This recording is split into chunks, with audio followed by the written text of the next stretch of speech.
Quand on pense que c'est fini, il y a toujours quelque chose, une nouvelle, pour annoncer quelque chose d'inédit. Concernant l'affaire Epstein, là où on pensait que ce serait arrêté, mais non, à chaque fois on découvre de nouvelles preuves, cette fois-ci, c'est l'actuel président américain qui est dans la merde, parce que Donald Trump annonce porter plainte contre The New York Times pour diffamation et réclame une somme de 15 milliards de dollars. Lors de l'affaire Epstein, le journal américain a dénoncé une tentative de museler et décourager le journalisme indépendant. La décision du président fait suite à la publication d'articles selon lesquels il avait envoyé une note et un dessin sexuel à Jeffrey Epstein. Dans un nouvel épisode de sa campagne contre les médias, le président américain Donald Trump a annoncé dans la soirée de lundi 15 septembre poursuivre le fameux journal The New York Times pour diffamation et calomnie. Il réclame plus de 15 milliards de dollars au quotidien.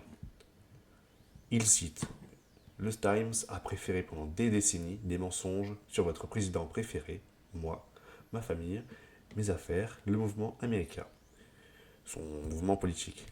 First MAGA, Make America Great Again, faire que l'Amérique redevient great, encore. Sur sa plateforme Truth Social, Donald Trump a dit: Le New York Times a été autorisé à mentir et à me diffamer et à me calomnier librement pendant trop longtemps, et cela doit cesser maintenant. Selon les informations de Le Monde, l'affaire se poursuit en Floride. Le président dit que le prestigieux quotidien est l'un des journaux les pires, est l'un des journaux les plus pires et les plus dégénérés de l'histoire de son pays. Il accuse également d'être un véritable porte-parole du Parti démocrate et de la gauche radicale. Note à savoir, Donald Trump est républicain. En effet, lors de l'affaire Epstein, alors que Jeffrey Epstein est mort en prison, de nombreuses sources ont affirmé que Donald Trump avait offert cette sorte de buste-là en cadeau, et d'après certains documents, on pense que la signature ici correspond à celle de l'actuel président américain.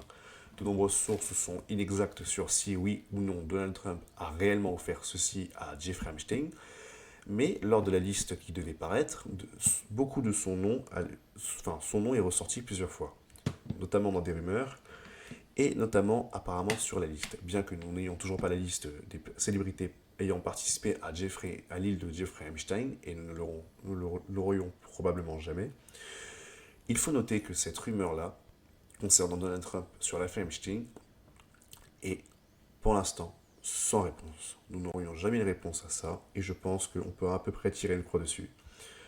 Le New York Times est quand même accusé d'avoir fait 3 articles faux et malveillants. Dans sa plainte de 85 pages visée par l'agence presse, consultée par l'AFP, qui est l'agence France Presse, qui vise le quotidien et 4 de ses journalistes, ainsi qu'une maison d'édition, qui a publié 2 d'entre eux, Donald Trump attaque un livre désobligeant sur l'origine de sa fortune, et 3 articles faux, malveillants, diffamatoires et désobligeants selon ses paroles.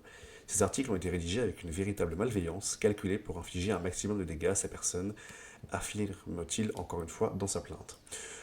Ce n'est pas la première fois que Donald Trump porte plainte contre les médias, qu'il estime hostiles. En juillet, il avait réclamé au moins 10 milliards de dollars pour diffamation au Wall Street Journal, là encore après la publication d'un article lui attribuant une autre lettre salacée adressée à Jeffrey Epstein.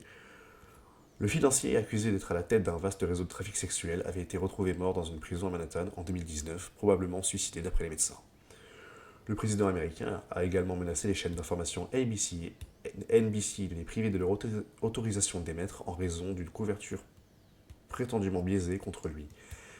Ces chaînes sont une branche du Parti démocrate et devraient, selon beaucoup, voir leur licence révoquée par le FCC, l'agence fédérale chargée de réguler les télécommunications, a-t-il écrit sur son réseau Truth Social. Pensez-vous que Donald Trump va aller jusqu'au bout de sa plainte? Pensez-vous qu'il a raison de porter plainte contre ces journaux-là et ces journalistes? Mettez-moi votre avis en commentaire et merci d'avoir suivi la vidéo sur Smith Media.